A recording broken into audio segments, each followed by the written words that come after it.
কোথায় যাবেন সেটা আমি ডিসাইড করব। হাত ছাড়ো ওনার। সে কি, এখন তুমিও ঠাম্মির সিদ্ধান্তের বিরুদ্ধে যাবে দাদা ভাই? ঠাম্মি, তোমার সিদ্ধান্তের বিরুদ্ধে যাওয়ার ধৃষ্টতা আমার নেই, কিন্তু তুমি যে ভুল মানুষকে শাস্তি দিচ্ছ। কারণ উনি যা করেছেন আমার কথায় করেছেন।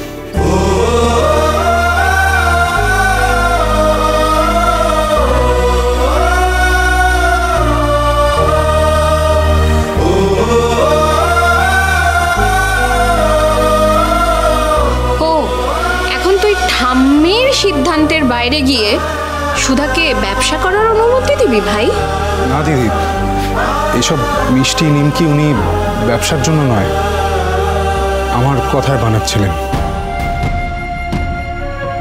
আমার বন্ধুর বিয়ের জন্য।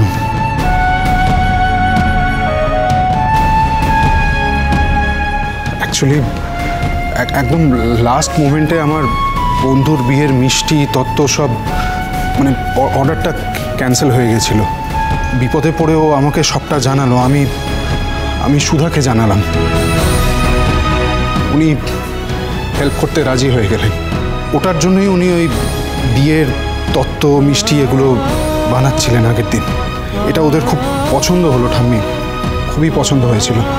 তাই বৌভাতের জন্য মিষ্টি তত্ত্ব এগুলো বানানোর জন্য ওরা আবদার করলো। আমি না বলতে পারিনি ঠাম্মি, উনি সেটারই আয়োজন করছিলেন। আচ্ছা বেশ, যদি সেটাই হবে তাহলে লুকিয়ে রাতে কেন দিদিভাই এসব করবে? দিনের বেলা তো রান্না বান্না হয়, সবাই ব্যস্ত থাকে কিচেনে, কিচেন ফাঁকা থাকে না। রাতে অনেকটা সময় পাওয়া যায়।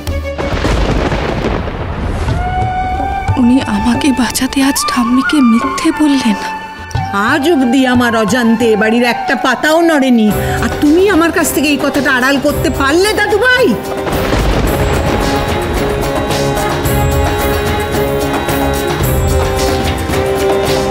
আমি সত্যি ভুল করেছি ঠাম্মি, কিন্তু এটাই সত্যি যে না না ঠাম্মি, এ কথা সত্যি হতে পারে না। আমি নিজে দেখেছি দিদিভাইকে টাকা নিতে, আর সেদিনকে কি হয়েছিল শোনো আমার।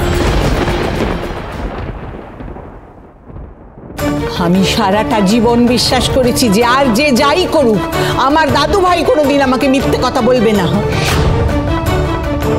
কিন্তু আজ প্রথম নিজের স্ত্রীর জন্য তুমি আমার কাছ থেকে কথাটা আড়াল করলে দাদু ভাই। তুমি যেটা বলছো সেটা সত্যি তো দাদু ভাই? হ্যাঁ ঠাম্মি, সত্যি ঠাম্মি। এটা